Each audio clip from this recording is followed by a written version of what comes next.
Here's a pop quiz.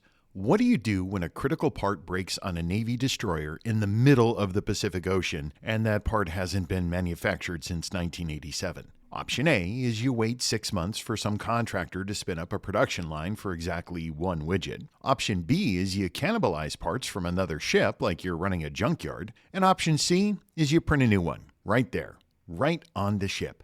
If you picked C, congratulations. You're smarter than the entire defense procurement system was about 10 years ago. I'm Rick for MoveAmerica, and this is Mission Ready in 10. Let's get after it. Welcome to Pathways to Partnership, the podcast powered by MoveAmerica. Here, we explore the intersection of industry, government, and academia, where collaboration sparks innovation and strengthens our nation's defense industrial base.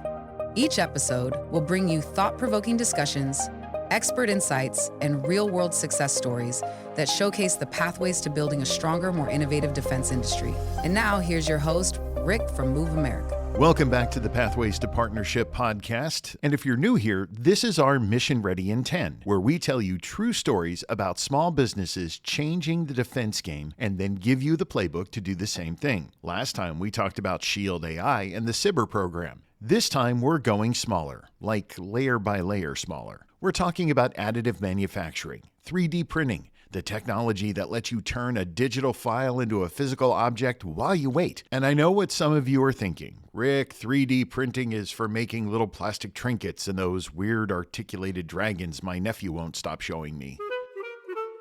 Yeah, no, we're way past that.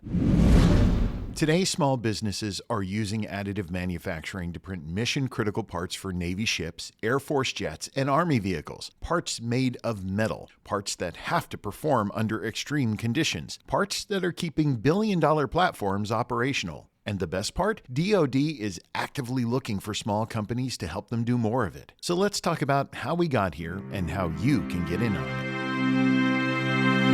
All right, here's the problem the Navy has been dealing with for decades. And honestly, it's a bit hilarious in a your tax dollars at work kind of way. You see, the Navy operates ships that were built 20, 30, sometimes 40 years ago, like the USS Blue Ridge, for example. That's the 7th Fleet's command ship. That was commissioned back in 1970. 1970. That ship is older than most of the sailors serving on it. And it's actually as old as me, and I can remember when MTV actually played music videos. Here's a pop quiz. Now, these older ships need parts. Lots of parts. But here's the thing. The companies that originally made those parts, many of them don't exist anymore. The tooling is gone. The specs are buried in filing cabinets covered in dust somewhere. It's kind of like the Indiana Jones warehouse scene. And even if you could find someone to make the part, the minimum order quantities and setup costs are insane for just 1 or 2 pieces. So what happens? The Navy waits and waits, sometimes months, sometimes over a year, for one part. Meanwhile, a ship might be sitting pierside or operating with degraded capability because of a valve, a bracket, or a housing that nobody makes anymore. That's where additive manufacturing comes in. A few years back, the Navy started experimenting with 3D printing replacement parts. And I'm not talking about decorative stuff. I'm talking about functional metal components that have to withstand saltwater corrosion, extreme temperatures, and the general chaos of naval operations. The results were incredible. Parts that used to take 18 months to procure, printed in days. Costs that used to run into the hundreds of thousands, slashed by 70, 80, sometimes 90%. The submarine force printed a prototype hull fitting. Naval Air Systems Command is qualifying 3D printed parts for aircraft. And the Marines, they're experimenting with printing parts in the field, actual deployed environments. And here's where it gets really good for small businesses. The Navy doesn't have a massive in-house 3D printing empire. They need partners. They need companies that understand additive manufacturing, quality control, and how to work within military specifications. Companies like Phillips Corporation in Maryland, a small business that partnered with the Navy to develop additive manufacturing solutions for the fleet. Or Austal USA, working with small additive manufacturing suppliers to solve sustainment challenges on their ships. These relationships didn't happen by accident. They happened because programs exist specifically to connect small, innovative companies with large defense primes and government agencies. The program I'm talking about, the DoD Mentor-Protégé Program, which brings us to today's practical advice. Let's talk about the Mentor-Protégé Program, because this might be the most underutilized on-ramp into the defense industrial base superhighway. Here's the concept in plain English. Big defense contractors, like your Lockheeds, your Boeings, your Raytheons, they need small business partners. It's not charity, it's required. The DoD has small business subcontracting goals, and primes have to meet those goals. But finding qualified small businesses isn't always easy, and integrating them into complex defense supply chains, that takes a bit of work. So the DoD created Mentor-Protégé. It's essentially a matchmaking service with benefits.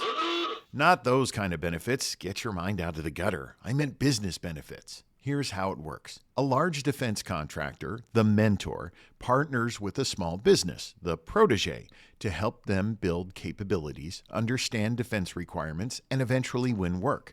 The mentor provides training, technical assistance, and sometimes even financial support. In return, they get credit toward their small business subcontracting goals, and they develop a qualified supplier they can actually rely on. For the small business, it's like getting a backstage pass to the defense industry. You learn how the primes operate. You understand what they need. You build relationships with people who can actually give you contracts. And if you're in additive manufacturing, this is huge, because the primes are actively looking for small businesses that can help them solve sustainment and supply chain problems. So who's eligible to be a protege? Well, you generally need to be a small business under SBA size standards, and it helps to have certifications like HubZone, Service Disabled, Veteran Owned, and stuff like that. But even if you don't have those certifications, you may still be eligible. It depends on the specific mentor and the program. And how exactly do you find a mentor? Well, this is where a lot of small businesses get stuck. You can't just cold call Lockheed Martin and say, hey, you want to mentor me? I mean, you can, but it's probably not going to go great. Look, you need to do your homework first. Research which primes are working in your technology area.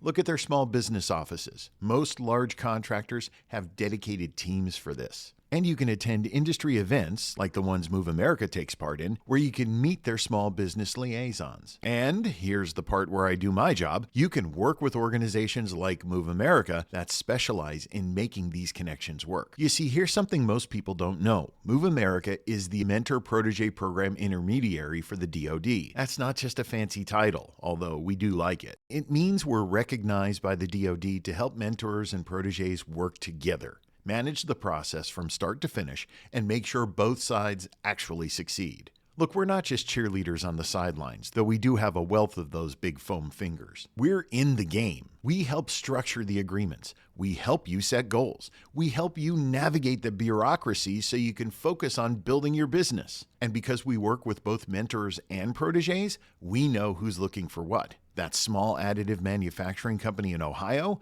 we might know the prime contractor in Virginia who's been searching for exactly that capability. We can't make the introduction for you, but we can lead you in the right direction. So if you're in the additive manufacturing space, or really any innovative technology space, and you want to get into the defense supply chain, this program could be your fast pass. All right, it's homework time, and you knew it was coming. Step 1 is you need to take an honest look at your capabilities. What do you offer that a large defense prime might need? If you're in additive manufacturing, material science, software, cybersecurity, or any emerging tech area, you've got something to offer. Step 2 is you've got to research potential mentors. Go to the websites of those major defense contractors and find their small business offices. Look at what they're buying. See if there's a fit. Step 3 is get your house in order. Make sure you're registered in SAM.gov.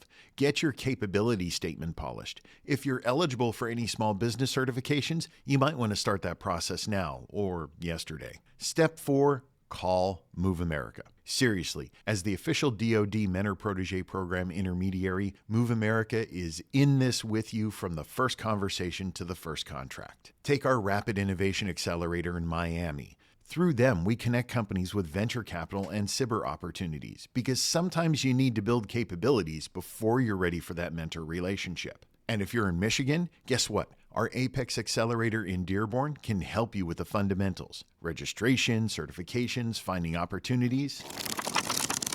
Look, the defense supply chain has a problem. Aging platforms, obsolete parts, long lead times. Small businesses with innovative manufacturing capabilities are the solution. The Navy is literally printing the future of fleet sustainment, and they need partners to do it. And that partner could be you, but you don't have to figure it out alone. Let MoveAmerica open some doors for you. Thanks for spending 10 minutes with me. We'll see you next time on Pathways to Partnership and Mission Ready in 10. This podcast is for informational purposes only and does not constitute legal, financial, or professional advice. The views expressed by the host and guests are their own and do not necessarily represent the views or positions of MoveAmerica or its affiliates. Always consult with a qualified professional for advice specific to your circumstances. For more information about MoveAmerica and our mission to strengthen the defense industrial base through innovation and collaboration, visit us at www.moveamerica.org. Thank you for tuning in to Pathways to Partnership, powered by MoveAmerica. Until next time, stay inspired, stay innovative, and we'll speak with you soon.